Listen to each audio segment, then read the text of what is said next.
dafa am contrat moral boo xam dama ko am ak sëñ Touba ko parce que dama ko mës a gént bon xisa bu gudd la sax mais lu ci ëpp solo mooy mu wax ma rek ni ma wax ma loo bëgg waaw loo bëgg mu ni wax ma loo bëgg loolu moo ci ëpp solo te maa ngi ko géntee fii ci Daaru Moxti maam Thierno ma ngi toog ni ma mais waxal loo bëgg fii sëriñ bi du ko wax kenn waxal loo bëgg ma ngay xool rek ak sikki mu rafet bi ak leeraay bi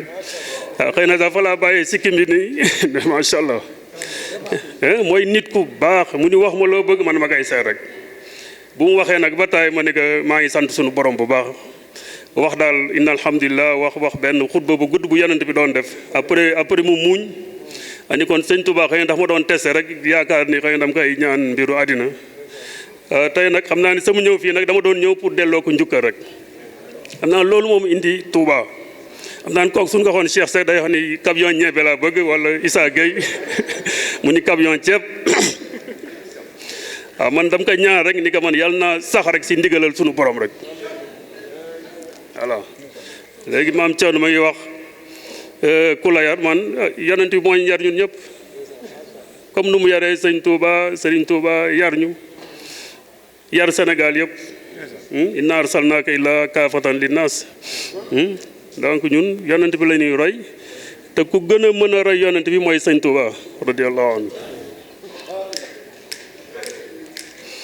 man gisuma ku gën a mën a roy yonent bi parce que day dem sax ba ñu def si ëppal sax parce que yonent bi daawoon na julli ji bàyyi nit julli wuñu suñu ñëwee dafa leen wax def leen julli ji rek mais sëñ Touba bu mu ñëwee dafa leen ne daane li ngeen liggéey yoon yëpp bu ñuy julli daane leen ko suuf ngeen recommencé waat à zéro xam nga kooku fa egg si yàlla loolu lu doy waar la donc sëñ Touba yal na nu ko yàlla fayal c'est un honneur pour moi ma liggéey si dëkk bi parce que yokkate si man gis naa si sama bopp yokkate bu màgg macha allah si côté gëm yàlla parce que mbiru àddina moom kii ma ko trop et sama côté jaamu yàlla parce que Touba